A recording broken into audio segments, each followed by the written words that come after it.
Salut tout le monde, bienvenue sur la chaîne de l'Alpha. Moi c'est Camille et aujourd'hui on se retrouve pour une nouvelle vidéo. Je vous avais demandé dans ma précédente vidéo sur les secs, deuxième année de BBA, si vous vouliez que je vous fasse une vidéo sur comment j'ai révisé l'IELTS, etc. Et donc du coup, vous avez été quelques-uns à me dire « Ah ouais, ce serait super cool, donne-nous tes tips et tout ». Donc c'est ce que je vais faire dans cette vidéo. J'ai pris des notes. Regardez comment je suis sérieuse. Elle va se diviser en 3 étapes. Donc 1, je vais vous expliquer comment je l'ai vécu, quelles notes j'ai eues, etc. Mon background en anglais. 2, je vais vous expliquer comment le réviser sans débourser un centime. Et 3, je vais vous donner une prépa que j'ai faite et qui est payante mais que je vous recommande grandement. Moi j'ai passé l'IELTS 2 fois. Donc je l'ai passé une première fois en janvier 2018. Je l'ai passé parce que j'ai postulé à UCAS. Donc UCAS c'est l'équivalent de Parcoursup pour le Royaume-Uni. Et donc du coup pour prouver que j'étais assez qualifiée pour participer à des cours d'université anglophone. Donc du coup je m'y suis mise un mois à l'avance. Du coup j'ai payé une prépa et je vous en parlerai du coup dans la troisième partie de la vidéo. J'avais aussi le backup de ma prof d'anglais qui m'a beaucoup aidée et elle relisait mes expressions écrites, etc. Donc à celui-là j'ai eu 7 de moyenne. Donc juste pour ceux qui connaissent pas, l'IELTS il est divisé en 4 parties. Donc du coup il y a le listening, reading, writing et speaking. Et ensuite, tu as une moyenne générale. Et c'est noté sur 9, sachant que 9, c'est quelqu'un qui est bilingue. En mode, il peut faire, je sais pas, son PhD en anglais. Moi, j'ai eu 7.5 au listening, 8 au reading, 6 au writing et 6.5 au speaking. Donc ça me donne une moyenne de 7. Donc du coup c'est vraiment un super bon score. Il faut savoir que à cette époque-là j'étais dans un lycée international. Je parlais quand même un peu anglais. C'est pas comme si mon anglais avec lequel j'avais passé l'IELTS c'était un anglais qu'on apprend à l'école française. Parce que clairement genre j'ai dû grave bosser pour l'améliorer. La deuxième fois que je l'ai passé, c'était pendant mon semestre à Singapour, c'était pour les échanges de la 3e année à l'ESSEC. Et donc du coup, là c'était beaucoup plus simple parce que je l'avais déjà passé une fois, donc je savais à quoi m'attendre, j'étais pas du tout stressée. Ensuite, j'avais mes cours en anglais, j'étais dans un univers anglophone, je parlais anglais toute la journée. Donc ce qui fait que genre, je crois celui-là, je l'ai révisé 4 jours avant. C'est pas très bien comme exemple, mais voilà. Ma moyenne générale, j'ai eu 7.5 avec 9 au listening, 7.5 au reading, 6.5 au writing et 7.5 au speaking. Du coup, comme vous pouvez le voir, pour moi les matières les plus compliquées c'est vraiment le writing, mais c'est la matière qui est genre la plus compliquée dans l'IELTS en général. Genre c'est celle que vous allez devoir bosser le plus. En plus ils sont hyper stricts, il y a bien une forme, il y a une première partie où tu analyses un graphique et ensuite une deuxième partie où tu dois faire un essai.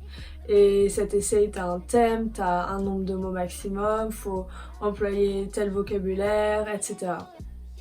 Alors juste faites gaffe, l'IELTS ça évalue votre anglais.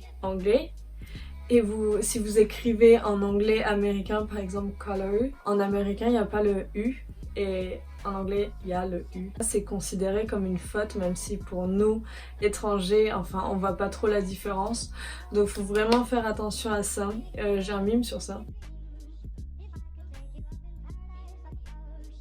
Ah oui, et juste pour si vous le passez à Singapour, la salle d'examen était tellement froide. Genre j'avais les mains gelées. Genre il y a un moment où j'étais en mode mais est-ce que je vais pouvoir écrire tellement j'avais froid.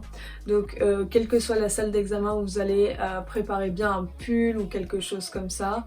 Les bouteilles d'eau, je crois que vous n'avez pas le droit de mettre des étiquettes dessus, donc venez avec une bouteille d'eau vierge transparente. Donc du coup renseignez-vous bien avant de bien vérifier avec tous vos papiers. Vous fiez pas trop à vos intuitions, genre commencez pas à stresser en vous disant ah mais celui-là je le sens grave mal. Et pareil il y a des fois où tu peux sentir aussi grave bien l'examen alors que en fait c'est pas ouf quoi. Donc du coup, genre, sortez de la salle d'examen et attendez-vous à rien. Juste passez à autre chose et vous aurez vos résultats dans les 15 jours qui suivent. Vous mettez pas la barre trop haut. Demandez-vous bien quelle est la note dont vous avez besoin pour réussir vos objectifs. Moi, pour UCAS, il me semble que j'avais besoin d'un 6.5 et donc du coup, mon objectif c'était d'avoir 6.5. J'allais pas me stresser inutilement et me dire ouais, il faut que tu aies 8 ou un truc comme ça. Et pareil pour mes échanges universitaires, donc ça c'est pour tous les ESSEC qui regardent. Si vous voulez, je vous mettrai le lien pour aller voir toutes les universités partenaires que nous on a eu. La moyenne la plus haute qui a été demandée c'était 7. Et au total, il faut avoir 6.5 dans toutes les épreuves. Comment je l'ai révisé? Au début, je voulais pas payer, ce qui est normal parce que déjà l'examen coûte cher. Moi, j'ai révisé majoritairement sur YouTube, particulièrement pour l'oral parce que j'avais pas trop l'opportunité pour la première fois de parler en anglais. Donc du coup, ce que je faisais, c'est que je cherchais sur YouTube des vidéos IELTS Band 9. Ça veut dire un oral qui vaut un 9 et 9 c'est genre les natifs. Quand elle posait une question, l'examinatrice, j'y répondais d'abord moi. Ensuite, j'écoutais la réponse du mec. Et en plus, je notais les formes de phrases qui me semblaient bien pour pouvoir ensuite les réciter. Il y a la chaîne de Asia et il y a la chaîne de Lingua Marina où elle donne un peu plein de conseils sur comment s'exprimer comme un natif, quelles erreurs on fait souvent les étrangers, etc. Asia, elle fait plein de trucs sur sa chaîne, genre c'est vraiment hallucinant.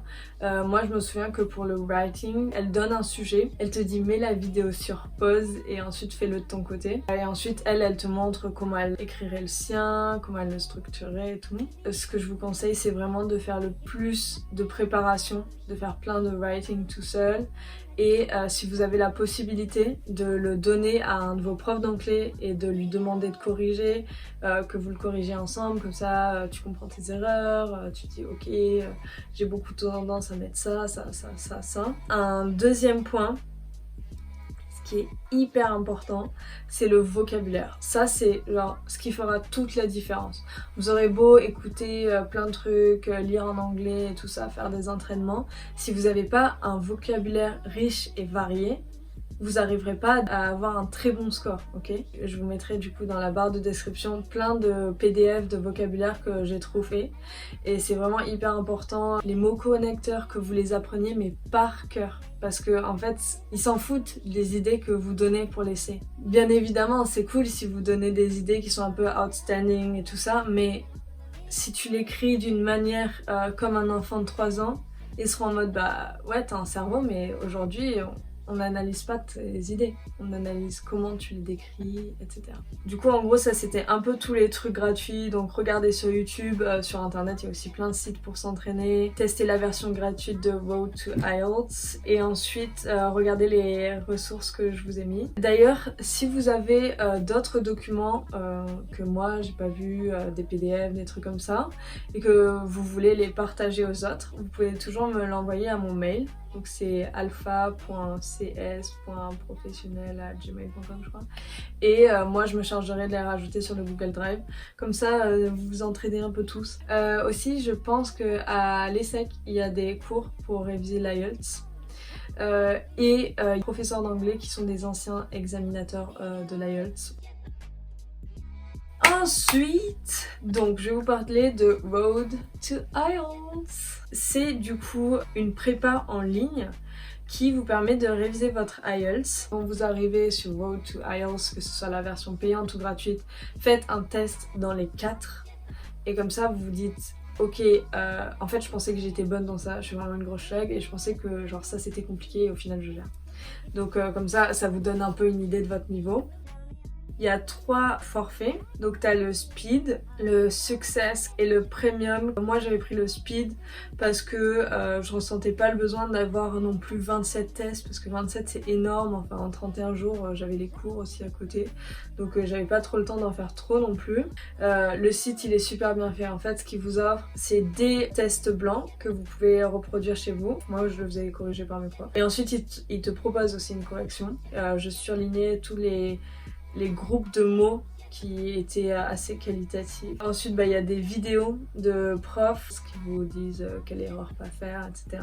Et si tu regardes toutes les ressources que moi je t'ai mis en description, plus tu regardes les chaînes YouTube que je t'ai conseillées et que en plus tu as tes profs qui peuvent t'aider, dans ce cas-là la speed elle est genre assez complète. Et si tu stresses un peu sur ton niveau d'anglais, la success elle sert à rien parce que c'est un mois. Un mois tu peux pas non plus progresser, mais genre un max ton anglais. Du coup dans ce cas là moi je te conseille direct de passer à la premium parce que du coup celle-là c'est pendant 3 mois. Mon meilleur conseil c'est entraînez-vous le plus possible. Faites le plus d'examens blancs, de rédaction écrite. Voilà, j'espère que la vidéo vous a plu. Si vous avez d'autres conseils à donner, faites-le dans les commentaires. Si vous avez des questions, j'essaierai de mon mieux pour vous y répondre. Et on se retrouve la semaine prochaine pour une nouvelle vidéo.